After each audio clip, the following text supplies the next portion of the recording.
तो आज हम बात करने वाले हैं जापान की एक सच्ची घटना की।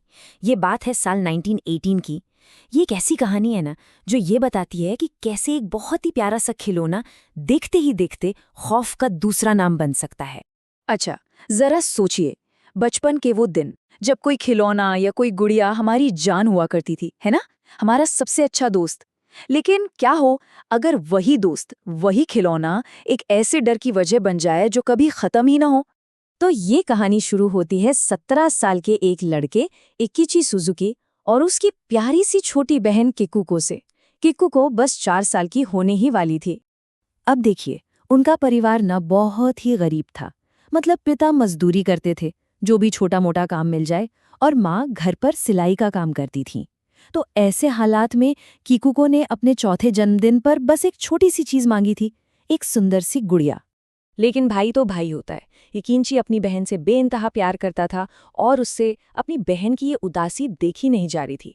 तो उसने क्या किया? उसने पूरे 1 महीने तक छोटे मोटे काम करके एक एक पैसा जोड़ा, सिर्फ इसलिए ताकि वो अपनी बहन के चेहरे पर वो मुस्कान देख सके।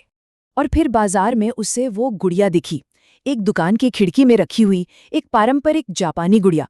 पर वो बाकियों जैसी नहीं थी। उसके चेहरे पर ना एक अजीब सी शांति तो थी, लेकिन उसकी आंखें बहुत गहरी थीं। ऐसा लगता था जैसे वो सब कुछ देख सकती हैं। उसने एक लाल रंग का किमोनो पहना हुआ था और उसके काले बाल उसकी गर्दन तक आते थे। अब जब किकुको को अपने जन्मदिन पर ये तोहफा मिला, तो सोचिए उसकी खुशी का क्या आलम होगा।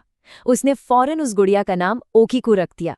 और बस उस दिन के बाद से वो उसे एक पल के लिए भी खुद से अलग नहीं करती थी। ओकीकू अब उसकी बेस्ट फ्रेंड थी। पर कहते हैं ना, अच्छी चीजें ज्यादा दिन नहीं टिकती। ये खुशी भी ज्यादा दिन की मेहमान नहीं थी। बहुत जल्द इस प्यारे से रिश्ते पर एक ऐसा खौफनाक साया पड़ने वाला था जो सब कुछ बदल कर रख देने वाला था। अभी सिर्फ 1 ही साल हुआ था कि किकुको को मलेरिया हो गया। वो बहुत बहुत ज्यादा बीमार पड़ गई और अपनी आखिरी सांस तक उसने ओकीको गुड़िया को अपने सीने से चिपकाए रखा। और फिर उस नन्ही सी जान ने दम तोड़ दिया। अब देखिए, जापान में एक रिवाज है कि जब किसी की मौत होती है तो उसकी सबसे प्यारी चीज भी उसके साथ ही जला दी जाती है।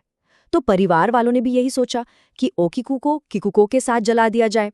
लेकिन उन्हें मंदिर से इसकी इजाजत नहीं मिली। तो बस किकुको की याद में उस गुड़िया को घर के हॉल में एक शेल्फ पर रख दिया गया। और बस यहीं से असली कहानी शुरू होती है। कहानी का सबसे खौफनाक मोड़। वो गुड़िया अब सिर्फ एक गुड़िया नहीं रही थी। उसमें कुछ ऐसे बदलाव होने लगे थे जो बहुत ही अजीब और डरावने थे। शुरुआत में तो रात को हॉल से हल्की हल्की सी आवाजें आती थीं। मतलब ऐसा लगता था जैसे किकुको धीरे धीरे कुछ बोल रही हो या खिलखिला रही हो। फिर एक दिन तो और अजीब हुआ। इकिची ने देखा कि किकुको ने जितनी भी ड्राइंग्स बनाई थीं वो सब फर्श पर बिखरी पड़ी हैं और ओकीको गुड़िया ठीक उनके बीचों बीच लेटी हुई है। लेकिन जो सबसे हैरान कर देने वाली बात थी वो तब सामने आई जब इकिची की नज़र उस गुड़िया के बालों पर पड़ी।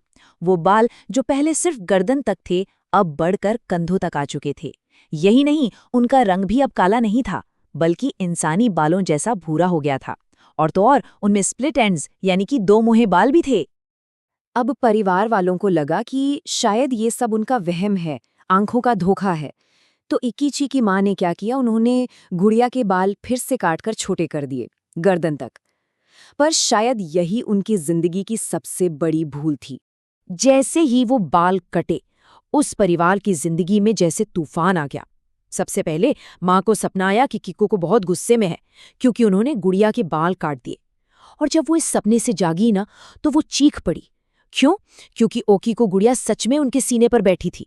इसके बाद तो हद ही हो गई। गुड़िया के बाल फिर से बढ़ने लगे, इस बार पहले से भी ज्यादा तेजी से।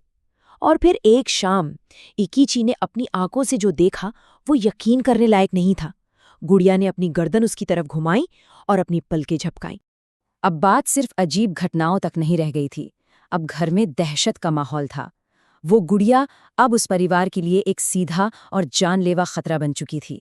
और जरा सोचिए, ये डर का सिलसिला कोई 1-2 दिन या महीने नहीं चला, पूरे 20 साल। हाँ, पूरे 20 साल तक वो परिवार इस खौफ में जिया। किकुको की मौत के बाद जो शुरू हुआ वो बालों के बढ़ने और अजीब आवाजों से आगे बढ़कर एक जानलेवा हमले तक जा पहुंचा और 20 साल बाद उस परिवार ने हार मान ली।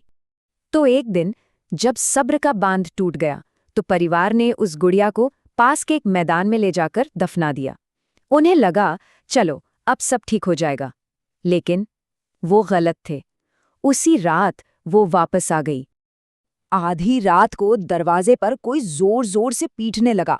पूरा का पूरा घर ऐसे हिलने लगा जैसे भूकंप आ गया हो, और उस पीटने की आवाज के साथ साथ ऐसे लग रहा था मानो किकुको बाहर खड़ी दर्द से चीख रही हो।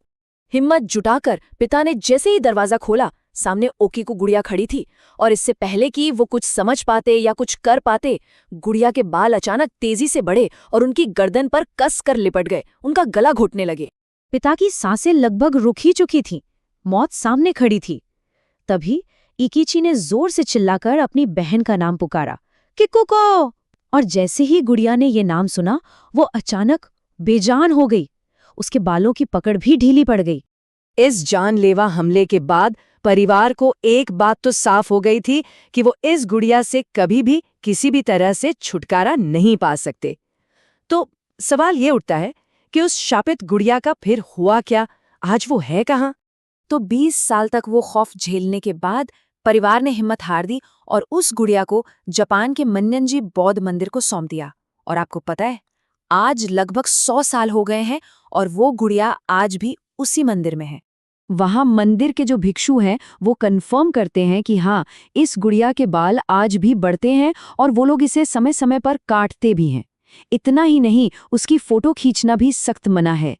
लेकिन सबसे डरावनी बात तो अब सुनिए। हाल ही में एक नया और बहुत खौफनाक बदलाव देखा गया है। उस गुड़िया का मुंह धीरे धीरे खुल रहा है और उसके अंदर इंसानों जैसे दांत उगते हुए देखे गए हैं।